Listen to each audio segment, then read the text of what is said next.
over the weekend. You were there. You were in the building at the O2 Arena for Deontay Wilder and Derek Chisora in what was entertaining fight. And let me start by saying I got a lot of flack for using words like shot and washed to describe each fighter, and that wasn't in an attempt to be a dick or be disrespectful to these guys. It was just to not belabor the point and be concise and get right to the point. But I said this in my original review of the fight too, they showed a lot of heart, both of them, and they always show a lot of heart, Deontay Wilder and Derek Chisora. And part of why I'm saying that is so that nobody gets confused that this is a prime Deontay Wilder. Because believe it or not, there are people out there trying to say, see Wilder went the distance with Chisora, a fighter who had been stopped by other fighters like Fury, a fighter that's been stopped 4 previous times in his career. See, Wilder's power is overrated and all those kinds of things. And heading into this fight, even over the last year when we talk about Deontay Wilder, whether it was coming off his win over Tyler Herndon or whether it was heading into a potential fight with Usyk, let alone this Chisora fight that did wind up happening, I said the right hand isn't the same because Wilder's not in his prime anymore. He can't generate the speed and the explosion and the torque that made his right hand the weapon it is. A guy like George Foreman at 45 could still do that because he was a clubbing, heavy-handed puncher. Wilder, in his best days at 6'7", around 220, 215 to 225, he generated speed and snap and torque, and that is part of what he's one of the guys where the speed needs to help create the power. But all that said, I meant no disrespect to both men, both warriors, and I got to give credit to Deontay Wilder because we said on the show, or I said on the show, and you picked Wilder. You were leaning towards Wilder. You told me off the record you got Wilder, so Raheem got it right. You said if it becomes a war of attrition, you felt Wilder could still win that fight. I didn't. I felt like he was going to have to fire with some range between the two of them, and if Chisora got to his chest repeatedly, that he wouldn't win a war of attrition. That's Chisora's game, that's Chisora's kind of fight, and that's the kind of fight Chisora is going to win if it turns into a battle of attrition he gets in his chest. That wasn't the case. Deontay Wilder was able to win that kind of fight and had good composure between getting fouled early, between getting smothered constantly by a man 40 pounds heavier. He pulled it out. But I do got to reiterate, this was an ugly fight, which I thought it was going to be heading in, and a fun fight, which I thought it was going to be heading in, between two fighters badly faded. Badly towards the end of both of their careers as fighters. Nowhere really near their best anymore. But a lot of people enjoyed it. What are your opening thoughts being in the building? I was there. I've seen both of these men fight on, I guess can't say countless, I could count them, but numerous occasions. Maybe not unlike our conversation about Conor Benn and Chris Eubank, I am a sucker for the atmosphere and a real child for excitement and drama, but I had such a better time than most people I'm hearing talk about the fight, especially people who watch it on TV, so maybe that has something to do with it. But I cannot tell you how fun it was in person, in the building, to experience this slugfest. And yes, it was that. I'm not suggesting that we saw some pedigree, technical, high-level, elite, efficient boxing, but we don't always have to either. Like, there's all kind of boxing. And some of it, a lot of it, is just fighting. And these fellas fought. Yeah. They fought from the beginning to the end when they were dog-tired, when they were on the top of their game for that night. And there was a bit of a seesaw. There was all kind of chaos. And through it all, Deontay Wilder kept his head. Yeah. That was the thing that I said what it would come down to. It was Deontay's fight to lose, and it was about where his head was at. Because physically, he looked top tier. As we always see, he didn't look any different than he usually does. He was clearly training. I didn't think he was war weary or as weathered as Chisora as far as how much, tread is off the tire just as a heavyweight fighter with 49 fights. It was down to what was going on between his ears. And for whatever you make of his media appearances and what he said or didn't say or who he shouted at or who he accused of what, when the bell rang, he was fully present. And any number of things that happened during that fight could have taken a fighter who wasn't focused, who wasn't level-headed, who wasn't mentally prepared and strong to deal with uncertainty and disruption of the game plan, could have taken him out of his mindset, or could have got him triggered into doing something even crazier that got him disqualified, or any number of weird things that we've seen happen in the ring. That to me was what the fight that nobody was watching, except for me, I think, was the fight between Deontay Wilder's ears, and I was very impressed with that. There were moments, and I couldn't have had a better seat, so I'm also grateful to, the world of boxing and my position in it to be who I am and have this great privilege. But I couldn't have had a better seat, so I could literally see with my naked eye the smile on his face and feel the energy as if we're in the same room. We're that damn near close. If I walked from the end of this room to that's how far the fight was. So I could tell that Deontay was enjoying himself again, that he was in his place. He was doing the thing. And even when Chisora landed some big looping overhand shots and hit him hard a few times, he wasn't rattled in the way that we've seen him rattled in the past. He wasn't doubting himself. He was taking big shots at times, and he wasn't disrupted. I won't say nobody enjoys being hit unless you're a real psychopath, but I believe he enjoyed the fight. Mm-hmm. And he stayed on his game. There were a lot of issues in this fight that are troubling. And the referee is guilty of most of them. I got to get to these issues because they're pissing me off. Like, I don't know what's happening. The first time Chisora goes through the ropes, rightly so, that is called a knockdown. Chisora gets back up through the ropes, and he does it with the assistance of his corner.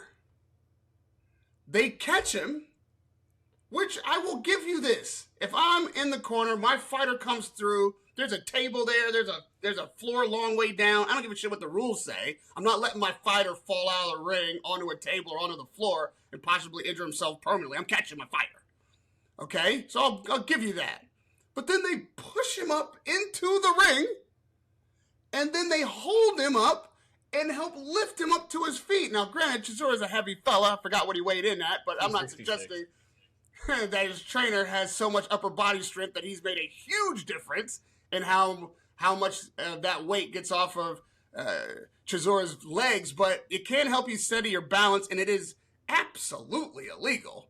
You cannot do that. That right there is grounds for DQ at minimum point deduction.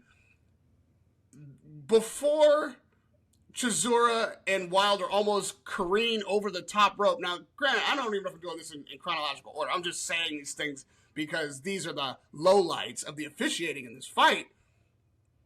The referee rightly, again, jumps in, tries to stop the fighters from going over the top rope, as he should.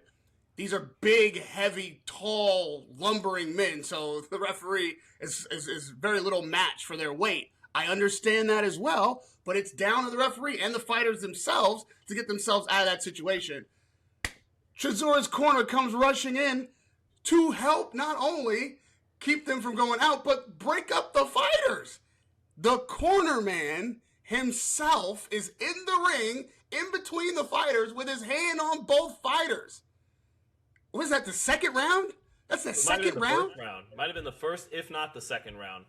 I One of the believe first it was the rounds, second. which is a disqualification by the Automatic. Yeah.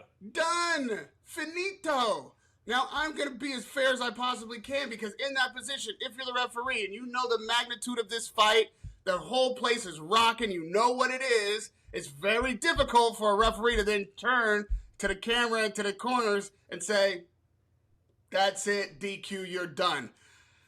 But, and that is what should happen. I can't really make a case that shouldn't happen, but I will give the referee credit for at least being like, maybe that was just too much pressure for him to handle. He just understood that this moment can't end that way. But if that is the case, I think you gotta you then if you're already kind of making up your own rules as you go, you can't let that go unpenalized. I'm saying 2 points. We're taking 2 points from Chisora on that in lieu of a DQ, so the fight can go on. And then none of that's in the rules, though. That's all just me making legislation on my own. At least chew but them out. Really, what? At least chew the corner out. At least give them a scolding. Chew them out. But there's got to be some. But you cannot. That is, I mean, the corner's a part of the fight now. They're breaking up the fight in the ring. They're keeping them from going over the ropes and catching them, putting them back up. And then we even had a Tank Davis moment where Chisora got some Vaseline in his eye or something. He's standing in the corner. He's wiping his eye. The referee's helping him and stopping the action until he can clear his eye. I mean, is this new? Can we call this? Can we call this the tank? Can we call this the new tank rule? Are we getting this written into the rules of boxing that if you get some Vaseline in your eye, the action stops until you can clear it out? Like, if the referee wasn't so poor for the totality of the fight, I would have thought the fix was in. I'm like, I actually had that thought at that point. I'm like, what is going on here? Those were the lowlights. I can go on for another 10 minutes, as the fans have noticed. I will say, though, with all that poor officiating, the atmosphere was at a 12 on a Richter scale of 10. They were chanting Chisora's name. They couldn't stop. They were on their feet almost the whole fight. Every punch he landed, I even put a meme up, where it's like every punch they landed was pandemonium at the O2. I've seen things like this before, but very seldom. So this was a proper, lovely send-off for Derek Chisora. But I would like to hear your X's and O's on this one, because while it is not a pedigree fight, still a fight. So you got to give us some X's and O's about this bar brawl. yeah, and you got to commend the way they support their own in the United Kingdom. Regardless of race or creed, and if you're a Brit, you're a Brit over there is how they support it, and it'd be good to see that in the States as well.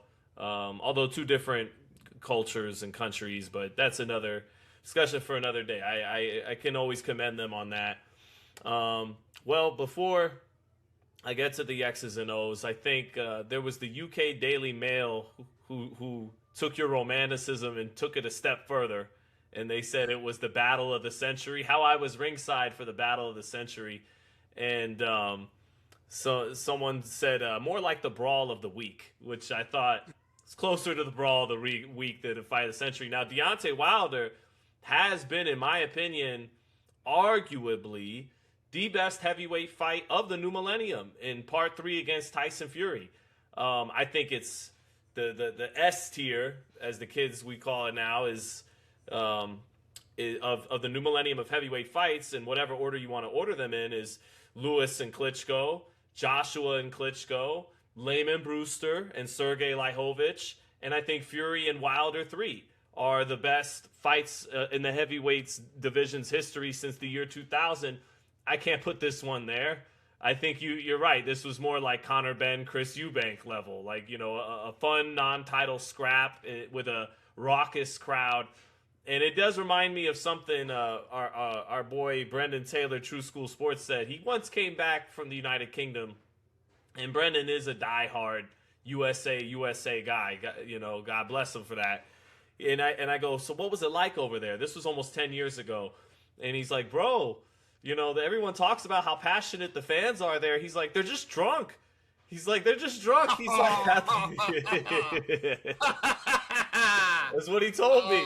He goes, he's like, some of them don't even really know which fighter it is and what belt it's for. He's like, they're just, They're drunk and they're out and they're enjoying the fight. And now, clearly that's not you or no. And by the way, Dan Rafael, very respected, longtime boxing scribe, he loved the fight.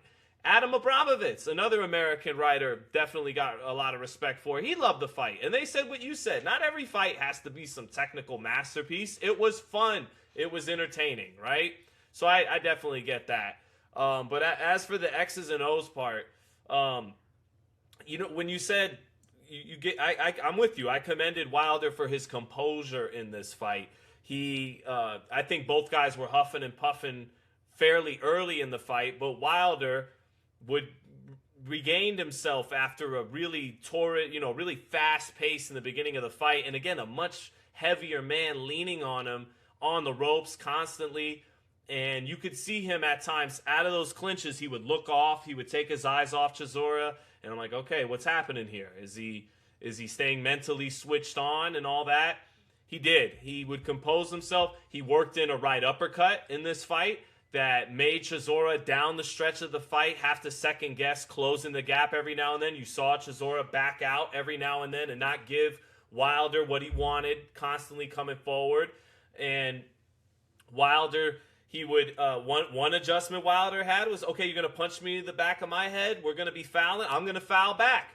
I'm not going to just, he looked at the ref a number of times and said, hey, come on, but ultimately he got the memo. This ref is not my friend. If anything, he's Chisora's friend. We are in the UK. And so he started punching Chisora to the side, flirting with the back of the head repeatedly too, which I give him credit for. If the ref isn't going to do his job, you got to take matters into your own hand. He did that. He shortened up his right hand. It wasn't the most technically proficient chopping right hand, but it was good enough. He would chop with the right hand a little bit, shorten it up a little bit, club with it a little bit. I mean, he even dropped Fury in their third fight with that kind of right hand and almost knocked them out in that third fight with that kind of punch on the inside. Now, to me, Deontay's always been a warrior. There's no way he could have... That third Fury fight was absolutely brutal. And he got up from multiple knockdowns, almost won the fight by knockout. He wanted to go out on his shield in the second Fury fight. Even when he was on his back after Zhang got a knockout, he's arguing with the ref. He wants to continue. Really, the only fight I haven't seen him go for broke for was the Joseph Parker fight. And that was more of a being technically frustrated and outboxed kind of thing. But Wilder has always had a huge heart. Now, where I got to point out again is the physical stuff eroding. He's not the snappy, explosive athlete. And Wilder was always, at times, not uncoordinated. Not uncoordinated, but not a smooth heavyweight like we see with Moses Saitama right now or Fury back then at his best. They both, by the way, eroded each other in that third fight. I don't think either guy's been the same since that third fight. But what Deontay had is he looked like an athlete. He was an athlete. He is an athlete. He still keeps himself in very good shape. He's one of the guys that ushered in the era of heavyweights looking like athletes again, right? Because when Klitschko was dominating, it's a lot of out-of-shape guys, a lot of older fighters. And him and Joshua kind of rekindled heavyweights, not all of them. He still had Andy Ruiz and other guys, but guys starting to look like athletes again in the division. And he was able to generate that torque, some speed to generate the snap with that right hand. And I don't see that being there for him anymore. And that's why I think guys like Zhang, guys like Chisora, when they get hit with the right hand, they're still standing. Remember, when me and you were ringside at the MGM for the Luis Ortiz rematch, I remember we sat next to each other in press row for that fight. That right hand, that was a missile that knocked out Luis Ortiz with one shot, disconfigured his face in slow motion, doesn't exist anymore for Deontay Wilder.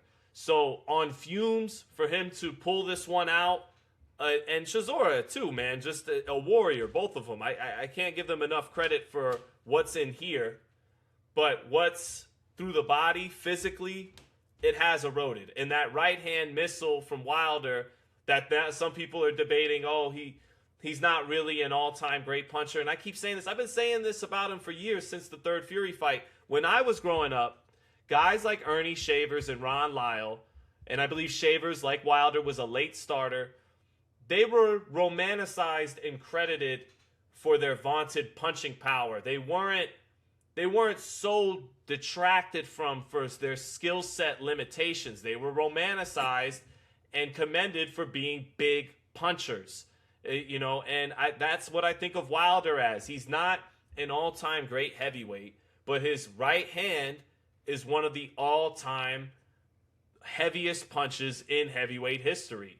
So, but it's not there anymore. It's not there. He can still crack. I mean, Chisora said that after the fight. He has power. I'm not saying Deontay Wilder, if he were to hit Anthony Joshua with a right hand, Joshua probably goes down.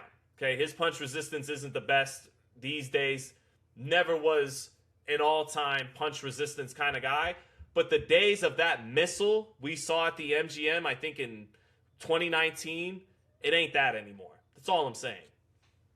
The way you describe Wilder's generation of power, the whip that he has, that is what creates that speed and effectiveness of the right hand. You do need some space for that, and of course you got to trust it. You wouldn't pull the trigger sometimes with that space, which is another reason why he's not the fighter he was. There was times he'd have Chisora let's talk about right. The difference between when that thing was working and when it wasn't, and then last night or Saturday night. It was working in that the right hand was effective. As you said, Chisora readily admitted that Wilder not only can crack but hurt him. According to Wilder, and I saw the swelling, from the second round, he may have had a hairline fracture in his hand. He says he knows what a broken hand feels like, and that ain't what it felt like. But if, in fact, he was having significant pain from the second round and still being able and mentally prepared to hit the way that he was, even with that kind of pain duress, I believe off the back of this experience, off the back of this fight, getting his sea legs back under him, if you will, getting his confidence back, the punch resistance argument, I think, is out the window on him as far as whether or not it's some kind of, physical withering where now he can just be dropped by anybody. That's not the case because Chisora hit him with some nice big shots a few times. I really think it was all just in his head. And some of the issues that Wilder will always have, it's just a part of the fighter's makeup, right? He's never going to be the sound technician that I once begged him to try to become. He needs to be free-spirited. He needs to be confident. He needs to be happy, at least in the ring. And he needs to let his hands go and trust that they're going to get where he's sending them. That we might see in the next fight, whomever it is. I think we might, believe it or not, be lined up to see the best Wilder that we may have ever seen because lined up to see. But here's why. Because what's the other knock on him, right? The level of competition. Well, he's not going to get away with a level of subpar competition. So we are in a position to potentially see the best that we've seen because whoever he's fighting next, if it's going to be a big fight, it's going to be a big name. And all the big names in the heavyweight division right now are quality fighters. They are all threats. They are all dangerous propositions for young, hungry fighters, much less 40-plus Wilder with a hand injury. So if he's going to be successful, he's going to be successful against quality competition, and he just might have actually come through whatever was his mental barriers for the dark time of his career to not only reprise maybe what he once was, but if a happy fighter is a better fighter, if he has found at least his peaceful, happy place in the ring again, who knows? It is possible. And I see the face. He's 40. I get it. These fighters are young, all this stuff, which is why the table is set for potential. It's set for potential. If that right hand gets whip appeal, if you will, again, if he can, I think he's not throwing it in the Chisora fight because it is in pain. And a short right hand is less likely, I think, to break the bone or take a fracture and turn it into a break than the kind of inertia hitting possibly the top of Chisora's cranium. You can select where the punch lands a lot easier if it's a shorter punch. Obviously, I maybe all that's being taken into consideration when he's deciding what punches to throw. And also, Chisora's just on top of him. He didn't have a whole bunch of like I thought he might if Chisora got winded, and just because Chisora's always shuffling forward. And if Wilder is fresh enough and he's got confidence in that right hand and he can line him up just like Ortiz, that's there for him. In this fight, it really wasn't. They were just on top of each other. I thought, in fact, during the fight, I said this. I was sitting next to Adam Booth, actually, and we had a great conversation throughout the fight. I thought the left hook might be the shot that clears Chisora out. It was one of those fights where you did feel like at any moment the big one could land, but for most of the moments, I thought the big one would likely be coming from Wilder and not Chisora. But I could also see Chisora catching Wilder with a shot he didn't see or in between a punch and maybe getting him. But if I'm honest, in the moment, in the building, that close to the fight, I felt like while Chisora landed some big shots, they didn't have the nastiness on them. The leverage. That might just be a one-punch knockout kind of punch. You know what I mean? Like, it just, they look good, but you didn't feel the power in the way that you might otherwise have been able to at another time, maybe in Chisora's career, or a big punch that looks like that. Often you can feel it when you're that close to it. And it wasn't nothing, but it wasn't everything, right? And that is also where Wilder took his advantage. How did you feel about the scorecards at the end? I mean, did the right man win it? Well, yeah, the right man won it. But to Chisora for a minute, he did catch him with his best shot that he could muster in the fourth round. And it did hurt Wilder. And then in the eighth round, he hits him with that same shot, maybe not with as much steam in the eighth round as he had in the fourth. And then that's when Wilder gave him a look like that's all you got. And then he fired off a series of right hands and dropped him. As for the left hook, a lot of them badly missed. That's never been a consistent punch in Wilder's repertoire. But funny enough, there was one part down the stretch of the fight, 8, 9, 10, something like that, where he doubled up on it to the body and to the head. And it was really sharp. And it was like, if you could throw that like that more consistently, that'd be a great thing. That'd be great. He did catch him a couple times, that hook. I was surprised as well, because I know that's not like a signature punch. But I was like, ooh, if he catches him clean with that, if he stays on that, that might be the punch nobody expects, and that might be why that punch could do the job. But another reason, Chisora, he's always been a clubber and a bruiser, not a real puncher. 23 knockouts and 36 wins. I mean, you'll feel it. He's a big guy and throwing with conviction, but he's never been the snappy, kind of heavy leverage kind of guy that generates that kind of torque that Wilder did once upon a time much differently. And then Wilder did throw that right hand he's fractured it a number of times. I mean, when you're hitting with the force he does, your hand's going to feel it. But he did try the Shawn Michaels to Ric Flair I Love You before Sweet Chin Music, and he did have him cornered and tried he chucked it with long range and all of that. And he just missed because Chisora is a resourceful fighter. Even past his best, he gets low. He does that old cross arms, keeps his chin tucked and gets low. He made him miss it a few times. So, and then also another reason why Chisora wasn't able to get a lot of steam on his punches is Deontay tied him up a lot once he got to the real estate he wanted to. And that was intelligent on his part. And he would tie him up, and so Chisora would just be forced to resort to just punching with a free hand in a clinch. Only a couple of times he was really able to work in Wilder's chest and gain some leverage on his body shots, but nothing he threw. He was consistent to the body, and I'll use that to get to the scorecards. He was consistent enough to the body that I'm not mad at the split decision because there were long portions of the fight he outworked Wilder. where Wilder wouldn't pull the trigger when he had some distance between him.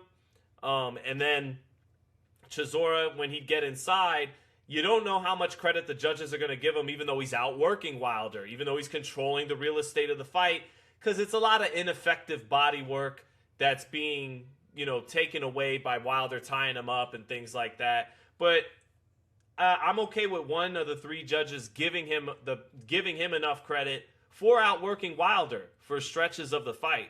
But ultimately, over 12 rounds, Wilder drops him twice. He hurts him multiple times. So the right guy won the fight. Wilder only got hurt once in the fourth. Chisora was hurt in the third. He was hurt in the eighth. He was hurt multiple other times, dropped other times. So they got the right man to win the fight.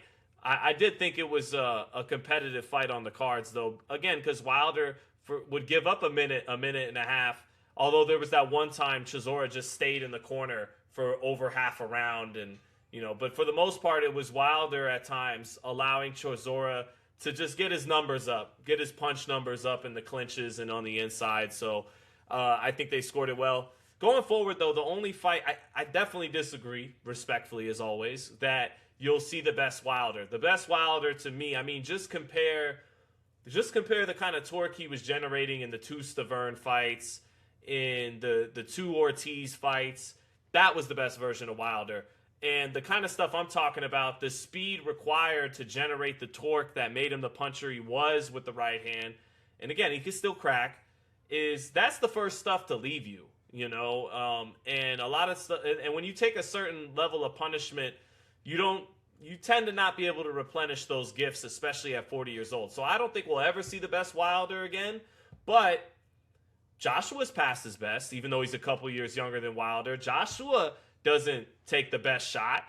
I still think Wilder, if he can land, can still hurt AJ. And AJ sometimes, even though I think he's a favorite at this stage, being a few years younger than Deontay, AJ gets the yips sometimes. He has nights where it just feels like the Dubois fight, not to take anything away from Dubois, where it's just like he just looks jittery. He doesn't look comfortable from the outset of the fight and between the ears. So I think that's the only fight that really makes sense for Deontay. Can do him and DAZN swoop in and take the play from Netflix, building up a Fury and Joshua fight? Do we get Deontay and Joshua well past what should have been whenever it was done, when it should have been the biggest heavyweight fight of the 2010s? But that fight still makes the most sense for Deontay Wilder. And maybe Joshua had his pom-poms for Derek Chisora ringside. Maybe get that smoke maybe. I don't know. Or Netflix is going to continue on the path and make Joshua Fury. But yeah, I think that's what would make the most sense for Deontay now. Not a Usyk fight, not a Moses Itauma fight, but Anthony Joshua, yes. Anthony Joshua is the obvious choice. Right. That's the fight. Whether or not they want to take the chance on the Joshua side of derailing the Fury fight, which will be a bigger money fight, which will be Netflix, which is a narrative that Netflix has been building, which is a no-brainer if Fury comes through on Saturday. But if I had my choice, and with the question at play, whether or not I'd be willing to derail the Fury Joshua fight by having a Joshua Wilder fight, in a heartbeat, I'd say yes. In a heartbeat, I'd say yes.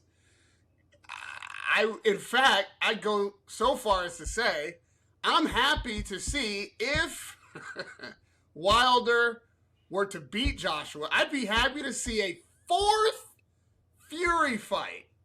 A fourth Fury fight. And of course, if Joshua beat Wilder, then there we are. You couldn't ask for a better setup for Joshua Fury. So there's a no-lose for me in that. And yes, I appreciate what you're saying. I'm not throwing him in there with the Tama. I'm not throwing him in there with Usyk unless Usyk insists on it. And you remember what I said about that Usyk fight even before this success on Saturday. What I prescribed that Wilder needs to do if he does get a shot at Usyk is exactly what I'm now seeing that he potentially can do. And this wouldn't be the fight. Like, now that he's done this, he really could go into that fight free. Just go in there and be free. Do everything that your instincts tell you. Believe in every second of every round and see what happens. But no pressure on yourself. No one else is going to put any pressure on you to win. Go in there and have the fight of your life. That's all you can ask for from Wilder against Usyk. But if he were to get in there with Joshua, this is what I mean. Like, imagine a 3-fight series like you.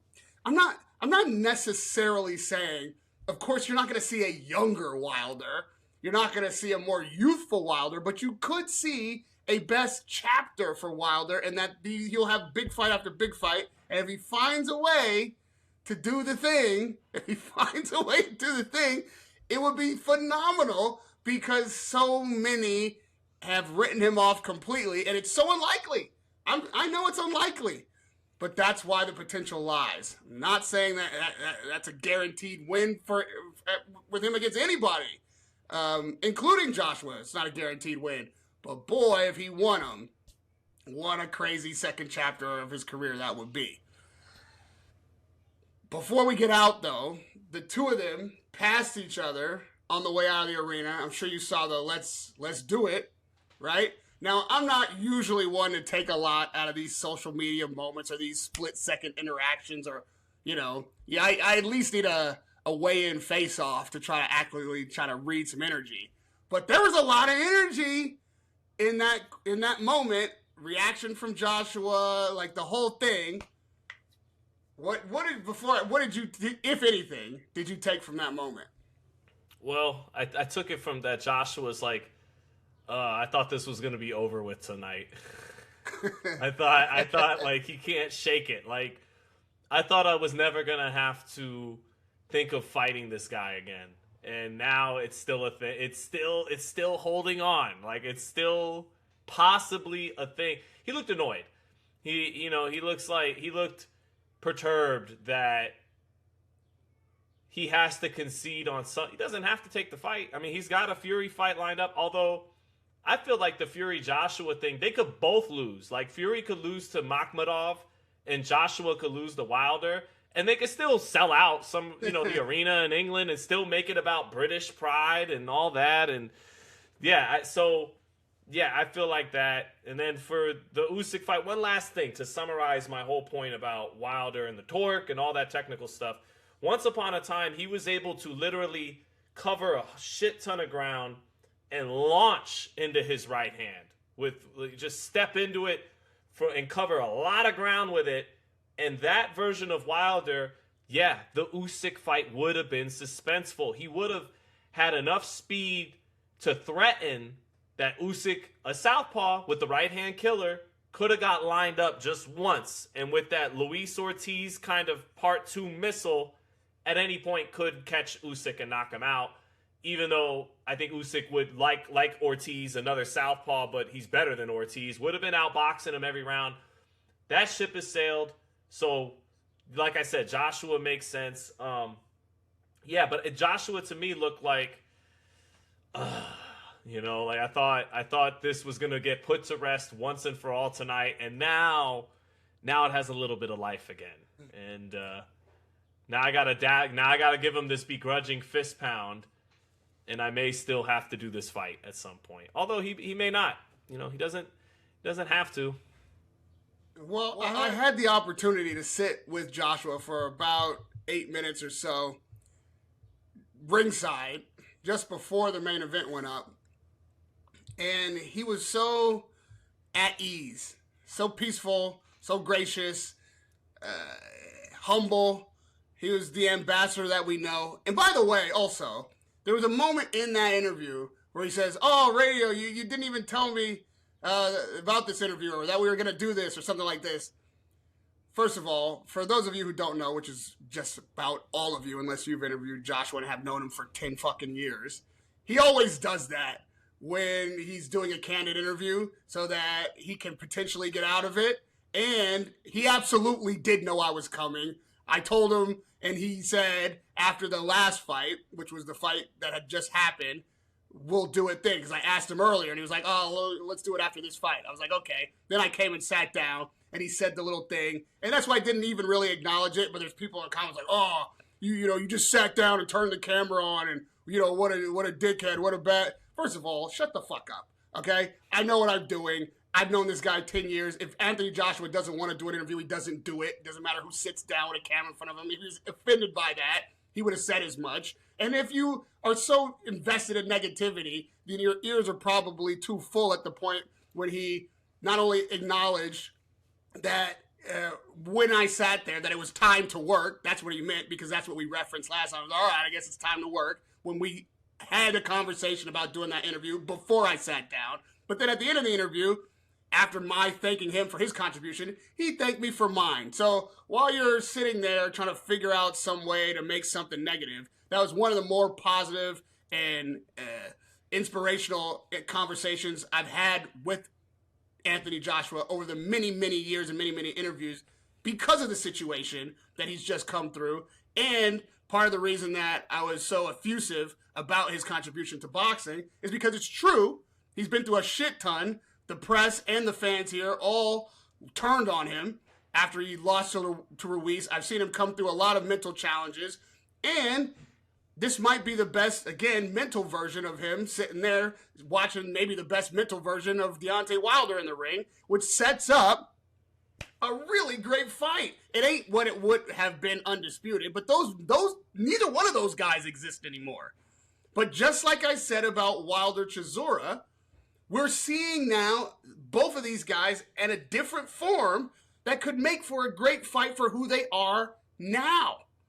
I don't have any reservations about seeing the now Joshua against the now Wilder, who was just born on Saturday night. That's a great... all the pieces there make me excited about that fight. The whole punch resistance conversation can be had on both sides of that equation. The mental fortitude can be had on both sides of that conversation. The washed war could be said about this fight, rightly or wrongly. We don't know until the fight happens. I get very sensitive about that moniker. I think it's cute. I think, it's two W's. Okay, but the stakes for this fight could certainly be winner goes home forever. There's so much packed into that rivalry, and the expression on Joshua's face when Wilder said, let's do it, which ain't disrespectful. I don't think Wilder said anything, he was too tired to be disrespectful. Out of sorts. He's on his way out of the ring. Yeah. And, that's a good shot to take. It ain't crazy. Right. But what I saw triggered in Joshua, I didn't see in that interview for those 8 minutes. I didn't see in his eyes or in his attitude for quite some time. He was triggered. Like, he was like, man, fuck this guy. I think that lit a fire. He wants to beat Deontay Wilder. He wants that fight. He's annoyed is the least of it. He's pissed. I think he's pissed the fight didn't happen in the first place. And I will say that if I had to lay wagers as to whose fault it is that fight didn't happen, I do think that it's not Wilder's personal fault, but I think Heyman and the Wilder team did not make that fight happen when it could have happened. And it could have happened. The Hearn and Matchroom team were ready to make that fight. I believe that if reasonable people had come to the table and made a reasonable deal, both fighters would have been well compensated, undisputed on the line, and the fight could have happened. And if I'm laying blame on one side, I think it's not Wilder himself, but his team and the influence of his counsel, or that fight could have happened. And I think they both regret that fight never happened, which is why the table is set for it to happen now. The spite that I saw in Joshua in that moment, just on my pop psychology read, but again, I've known this man for over 10 years, that I seen in his eyes, that I seen in his body language in that moment. And when Wilder said, let's do it, he wasn't playing. That wasn't a joke. He wasn't just saying something to be saying something. He meant that shit too. And he was full of confidence walking out of that ring, ready to turn the page, ready to start the second chapter of his career, and wants that Joshua fight that eluded him when all the belts would have been on the line. That was a hell of a moment. I think that moment makes the fight. I hadn't seen that Joshua with that expression since pre-Dubois when they had that heated sit down before the fight. So yeah, you're right. There's spite there. There's animosity there. Joshua doesn't like him. I think Joshua, what do they say in the UK, thinks he's a tosser. And Wilder's always felt like he'll knock him out. So have at it, fellas. Go ahead. Might be overdue. Might be well past when it could have been at its best. But we'll all still tune in, and it does end in a knockout in all likelihood. So chat shit, get banged versus till this day.